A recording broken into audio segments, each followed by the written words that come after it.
Taranto.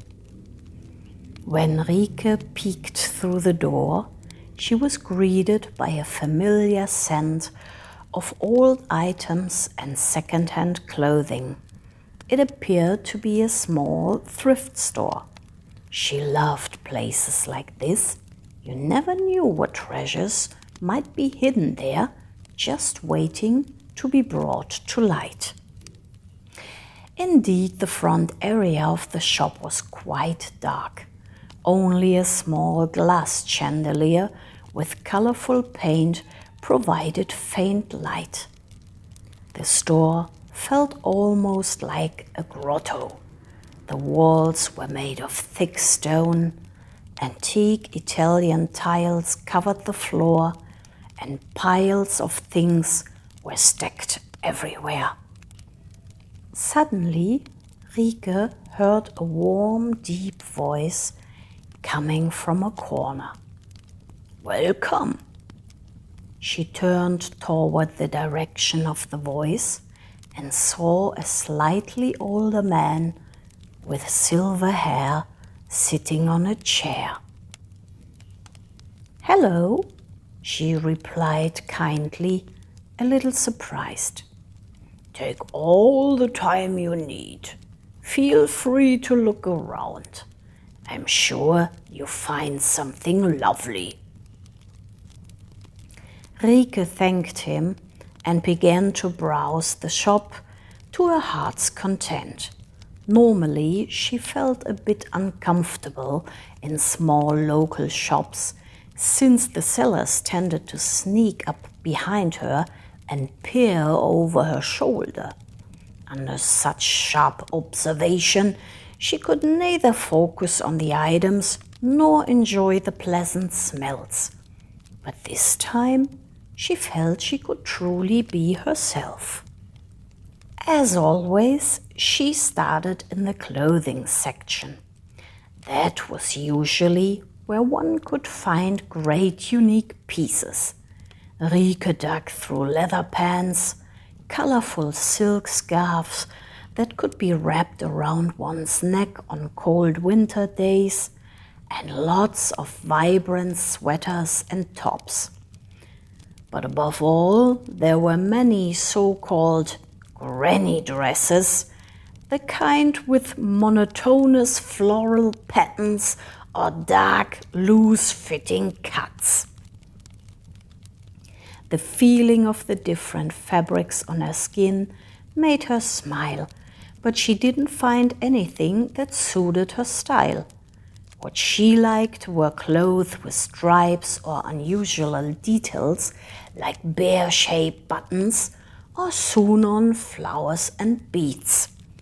So she wandered over the kitchenware section, where rare porcelain and ceramics waited to be admired. Her eyes were drawn to a jug from the Middle Ages. It was entirely made of metal and decorated with beautiful, colorful stones. "With a bit of polish, we can get this shining again," Rieke thought cheerfully, and took the old jug off the shelf. Her mother loved old objects that looked like they came from another time. This would be the perfect gift for her. Next, Rieke turned her attention to the antique furniture. Huge wardrobes with wood grain and intricate carvings stood side by side, giving the place a very rustic charm. She laughed out loud when she saw herself in an old mirror. The reflection was blurred and distorted by a crack in the glass. She nearly gave in to the temptation of buying an old washstand, but it was missing a leg and the basin looked very worn. Rieke was just about to head to the counter when she spotted an ancient chest. It looked as if it were practically calling out, "Open me." Although Rieke was usually a bit hesitant in situations like this, she opened the chest and peeked inside with curiosity. Inside lay old books. Most of the time, she never found a book that interested her, not because of the language, she was quite fluent, but simply because she wasn't much of a bookworm. Still, it never hurt to look. Most of the books were so old they nearly crumbled in her hands, but one was still in relatively good condition.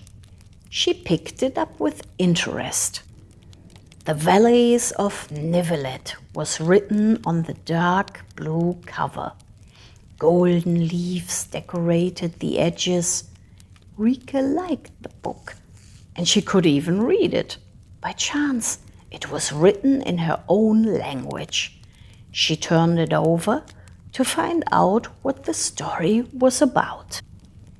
Follow the adventurous Perry Armstrong as he finds happiness on his journey through the enchanted forests and valleys of Nivaleth. There he meets all kinds of creatures, forms deep friendships, and delights in many delicious warm meals. Rieke was happy. A cozy fantasy story about food and friendship, something she always had wanted to read.